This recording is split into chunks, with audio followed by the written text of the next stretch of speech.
Today we are going over how to remove medical collections from your credit report.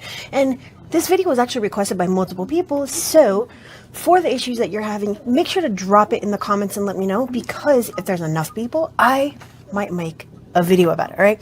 So there's many ways that you can go after medical collections. You can basically say that it's unknown. You can try to use HIPAA if the account has been paid, or you can dispute directly with the collector, right? So these are a couple of the things that we are going over today. Now, there's way more that you can do. There are multiple tactics, like there's over 20 tactics for removing specifically medical collections, but we're only talking about these 3 today. Now, if you go back a couple videos, if you go back actually into the playlist for dispute tactics, you're going to find medical collections, how to remove medical collections using the HIPAA violation process. So you are definitely going to want to check out that video after you watch this one, okay?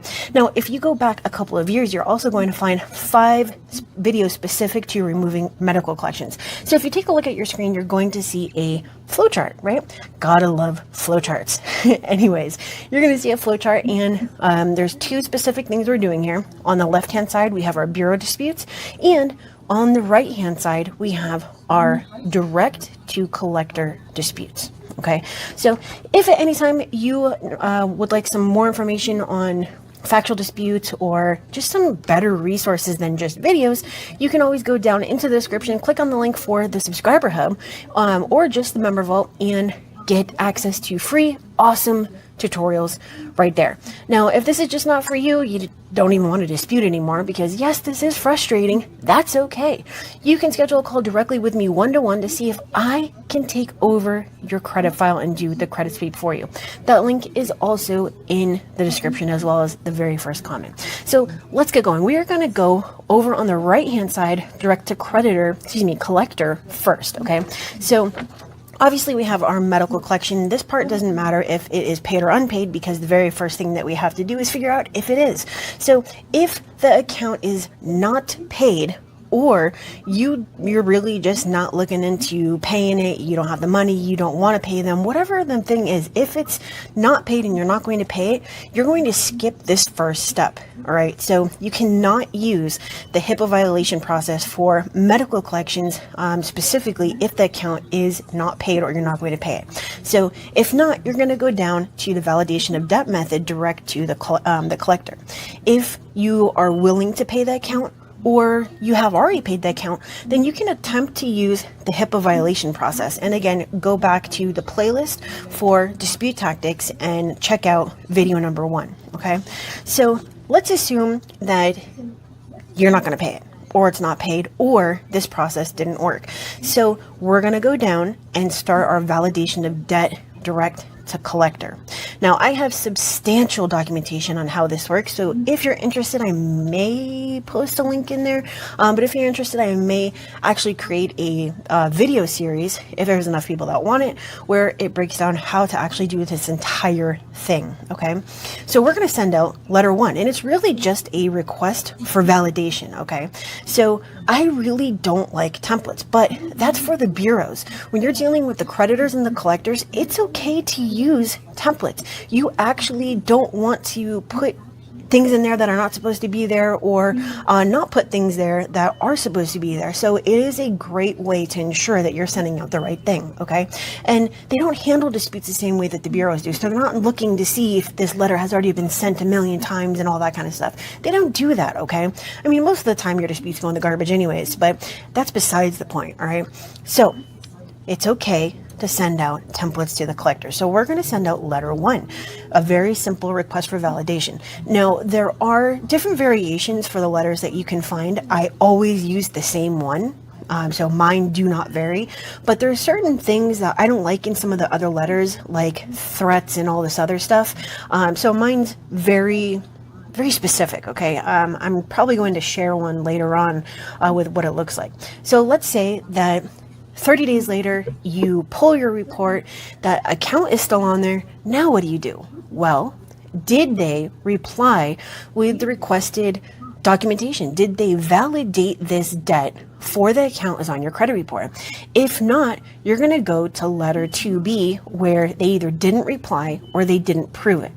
Now, if they did reply with proof or they replied, then you can go to letter 2A. Okay, so now we're going to do the same thing where we wait 30 days after we send out letter 2A or letter 2B, and I will share those in that series if I create it, so that you can see the difference between them. But I'm going to explain this very, very simply at the end of going over this right-hand side. So now we wait, we pull our report. Is the stuff on there? Yes? Okay, now we're going on to letter 3. Now, if the account or accounts that you're disputing have been deleted, that's it. You don't go further, okay? There's no reason to send out any additional letters, okay? Now, letter 3 is actually the key to this entire thing. I don't care if they send me something with my signature. That's not what I'm going for, okay? Now, I'm going for the notice of dispute that's required to be there.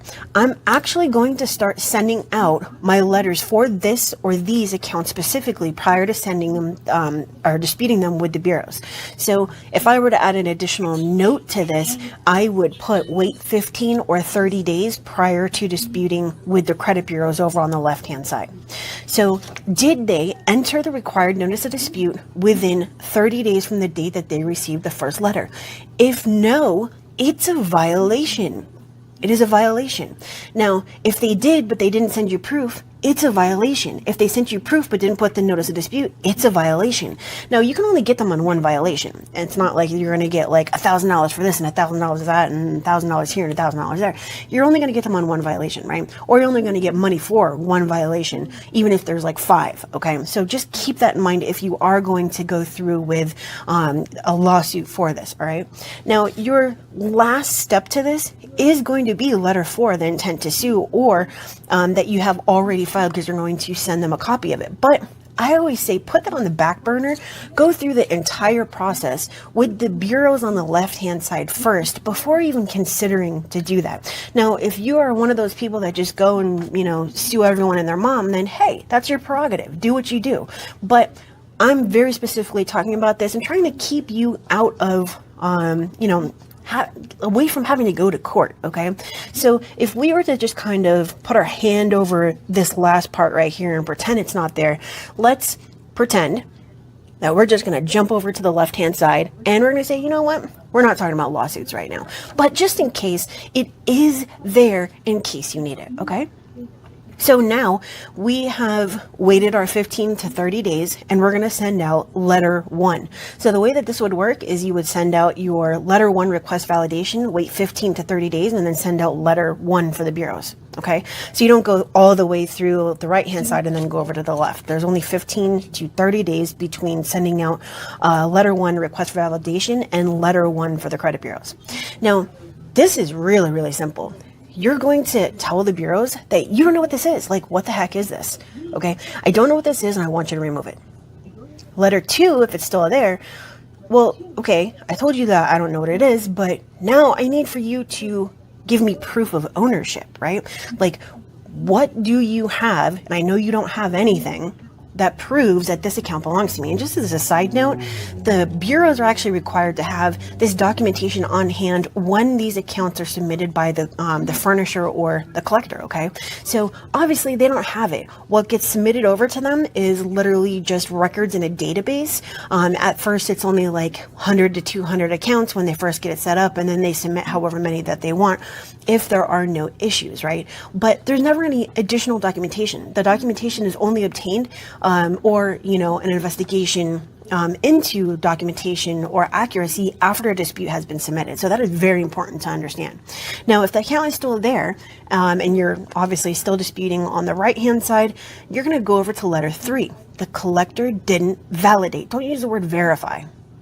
It's validate. The collector didn't validate. All right. Now, we also have letter 4.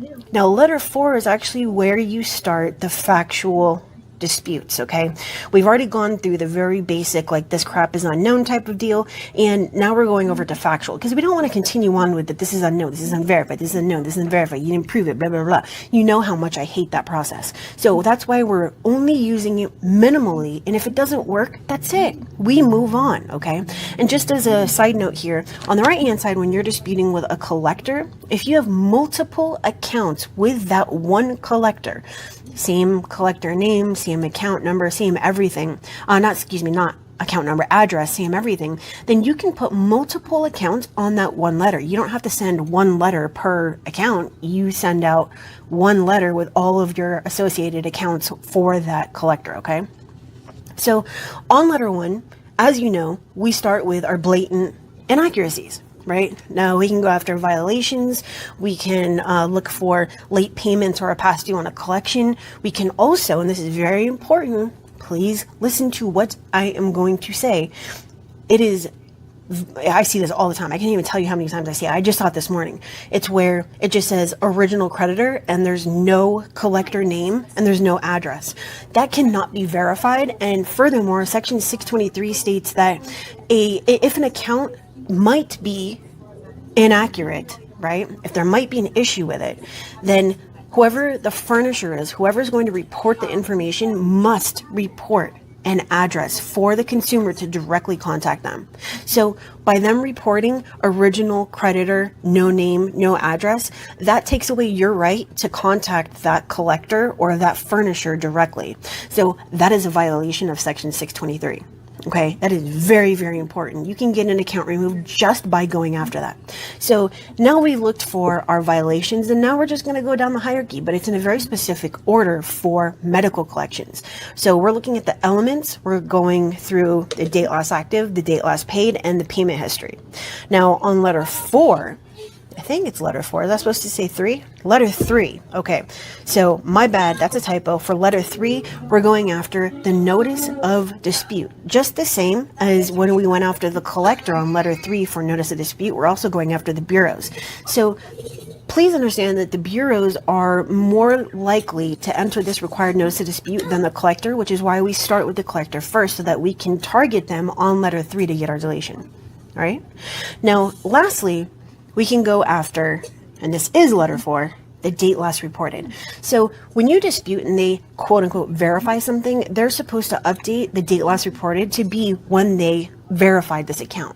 If they do not change this date to be when they quote unquote verified this account, then it means to me that they didn't investigate, because if they had, that date would have changed. Okay, so for medical collections, it's very, very specific how you're going to go after them, and one of these things is going to get that account removed. If it doesn't, you have other remedies. You have over 20 other tactics that you can use directly to the collector, as well as other tactics that you can use, like the squeaky wheel method and a bunch of other ones that you can go after the bureaus with. But this will just give you a general idea, even though it is more advanced than general, of how that, like what you can do to remove any medical collection, regardless of whether it has a balance or not, from your credit report. Now remember, you can also do the intent to sue. You can also file against them, and you can also add in your other complaints, right? The BBB, the CFPB, the AG, the FTC, whoever the heck you want to, whatever acronym, NASA you want to throw in, the NSA, I don't really care. They're all out there. You want to make the complaints, do you? It might get your your deletion faster by making these complaints against the creditor. Now, excuse me, not creditor, but collector. There's one last thing that I want to explain here. So on the right hand side, when we're disputing with the collector, there's sorry, I just had a brain fart. I'm trying to think of what I wanted to say because I was thinking about it when I was going over the right hand side. So the way that this works, and like I said, I will make a series on this. I was considering it when I said it, but after going through this, I realized that I really should make a series on how to remove using the validation of debt. Now, when we send out our letter 1 request for validation and we're waiting for, proof, no proof, reply, no reply, it's very, very important that you send out the right letter. very, very, very important that you send out the right letter, because you don't want it to seem like you're just choosing a letter. You don't want to send a letter that says something that did or did not happen when, you know, it's the opposite. So you need to be very, very, very careful, okay? And I'm going to show you those letters in that series that I will start working on after we complete our dispute tactics series, okay? So that is it for today on how to remove medical collections and the different tactics, just generally speaking, that you can take to get these removed from the credit report. I will tell you that there are times when it's very difficult for me to remove medical collections, which is why I've had to come up with all these different tactics and all of that, because you have to remember, they couldn't force you to pay. We can't force them to delete, right? Now, having said that, I know that there's going to be some hater that's going to post a comment that says something about something, but you know what? I've been doing this for over a decade. I've been showing you my proof and my results and my tactics and all of that on YouTube since 2016. So you know that what I say is true. The things that I show you, I prove, and my tactics work because I show you the results, right? So having said that, I only show you the things that I actually use. So if I don't show you normally, it means that I'm not using it, or, you know, it's not for the general public to use because, you know, might be misused or something.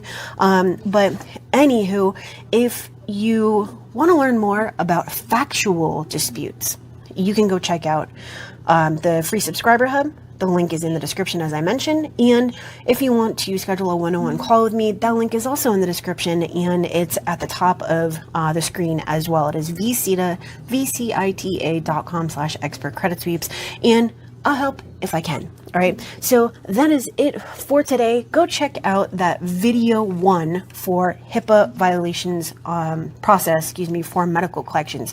And I'm actually going to drop the video on the end of this video so that you can easily access it just by clicking on it.